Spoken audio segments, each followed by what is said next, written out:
What's happening, guys? I wanted to talk to you real quick about this technique and my approach during this fall transition. The fall transition can be very, very tricky. One of the things I just recently considered was if I was a shad, what would I do? And, it's kind of weird to put yourself in that situation, but, um, you know, a shad cannot outswim a bass. It cannot outfight a bass. It's if a bass is around, they're going to get eaten. So my mentality was that if I was a shad, the only thing that I could possibly do is hide. And what are some of the key locations that shad or even bass can hide up against or in?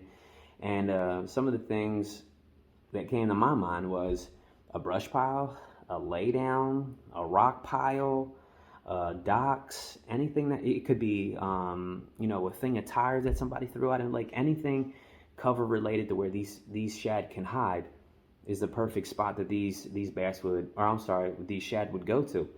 So during the fall transition, the summer to fall transition, these bass target shad and they try to push them back into these creeks, into these pockets, and hold them there to feed on them throughout the fall. Well, go into these pockets, go into these creeks, there's going to be laydowns, there's going to be brush piles that, somebody either put there or they just, were there from when the lake was built. There's going to be points, there's going to be rock piles, there's going to be hopefully docks in your lake if it's like just like a private lake, or if there's just your public lakes and stuff like that and they don't have docks. Well, just look for those other covers that I'm talking about. It could be just like a stump in the water somewhere, but find those key locations. And a lot of the times these bass will direct those bait balls or those shad into those things that cover, because those shad feel like they're safe, which they're actually not, because all a bass needs to do is run up into there, spook them, and the other bass will go ahead and feed on them, almost like their ambush, or not an ambush, but like they're attacking them in a whole bunch of different ways.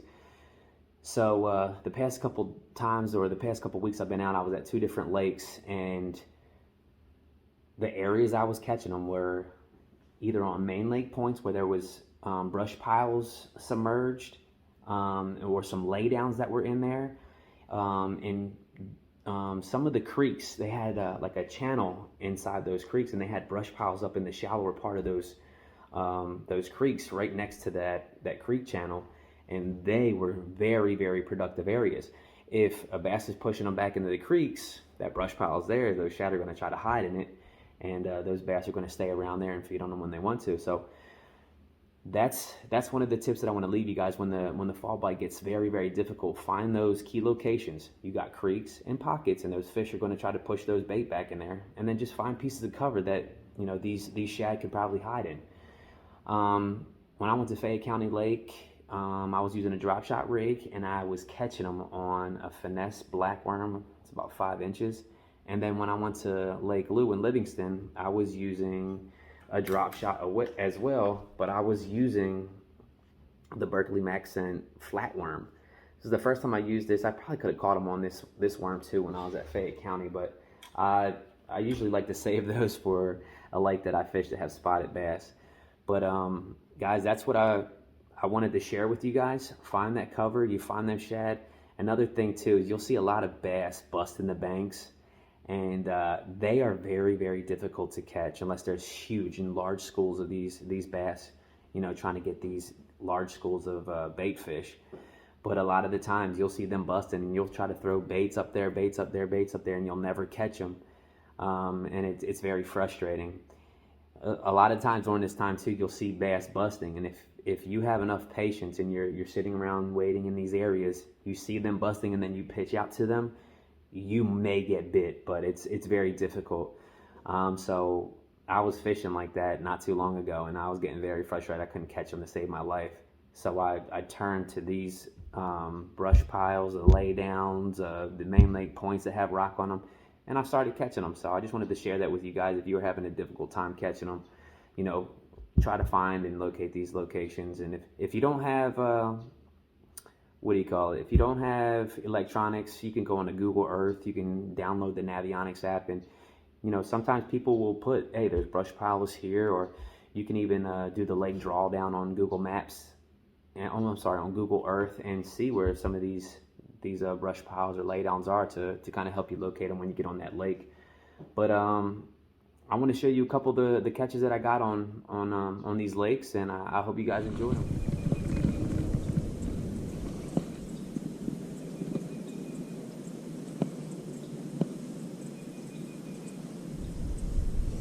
Good old drappie.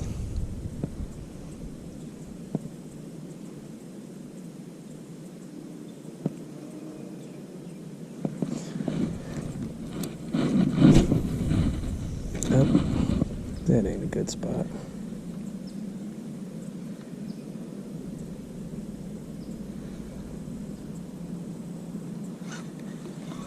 Wow. I don't know how we got that off of that.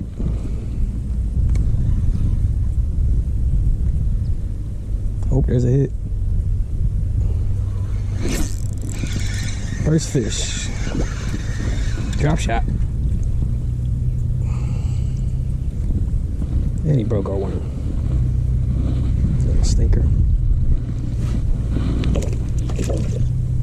Get up here.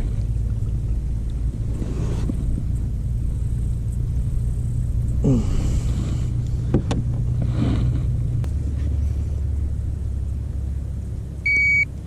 $41. See you later, little guy. 41. Not pounds either.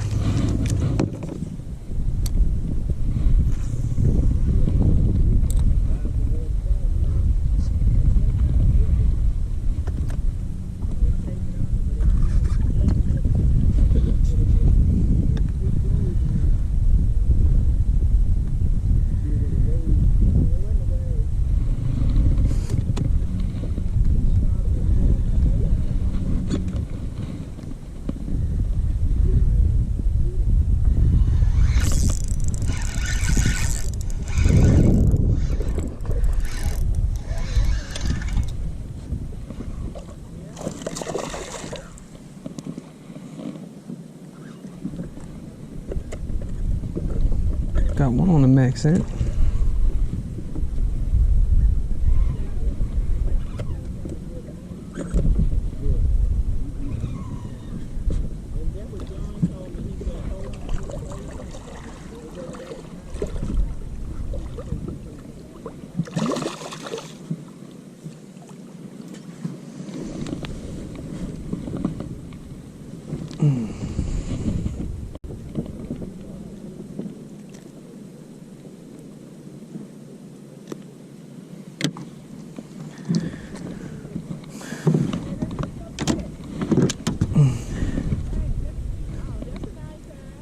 Yeah, he ain't too big. How many did you catch again? This is my third one.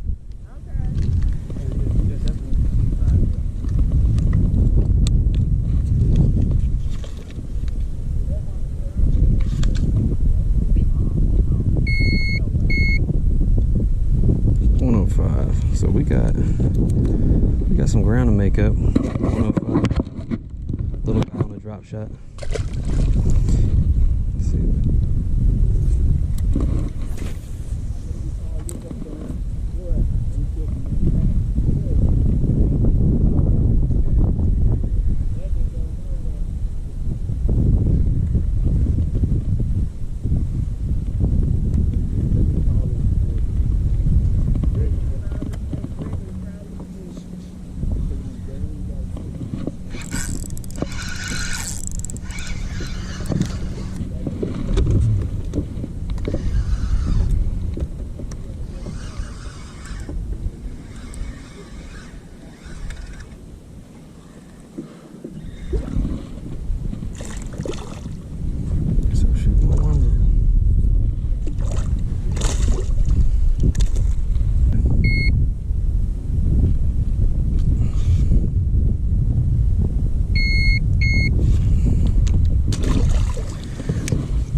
another one.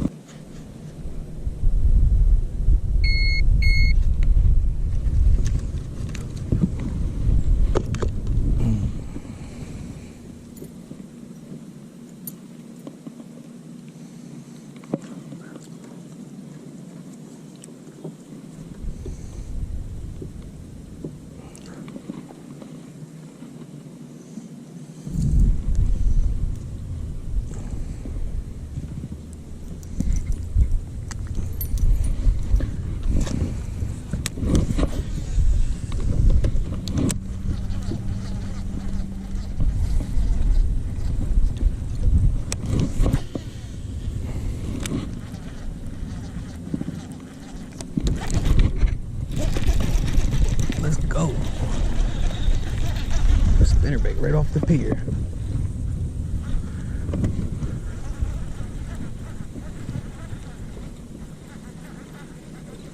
Decent one.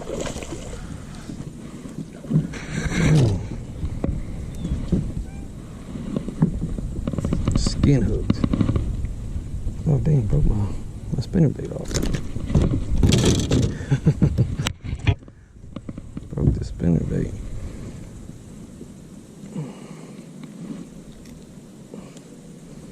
How the hell did you get hooked? It was like under his chin. But he broke my spinnerbait. Cool. Thanks, buddy. There he is. Get him on the scale. Yeah.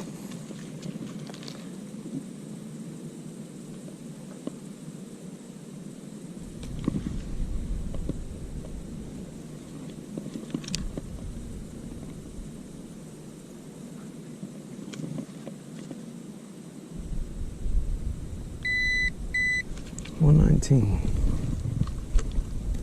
Not bad.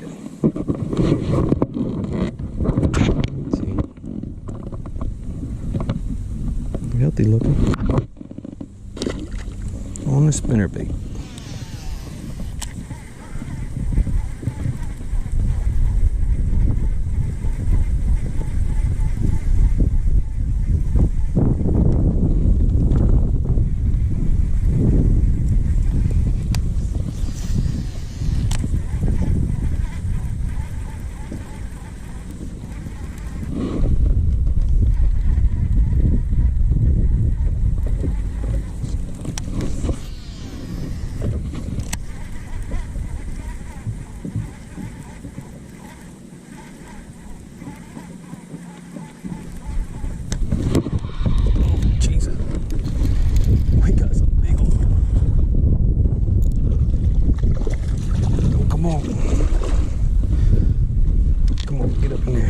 Yes, there's a good one.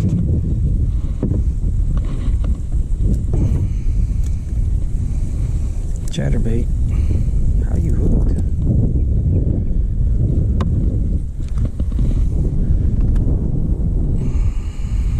Let's go.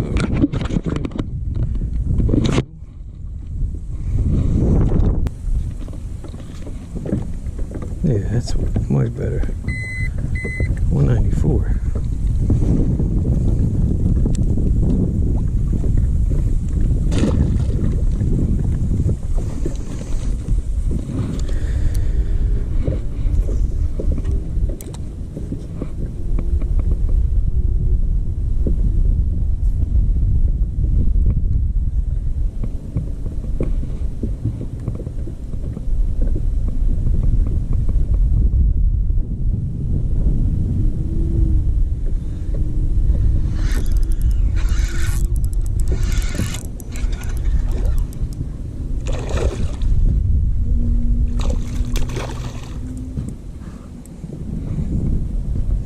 Drop shot.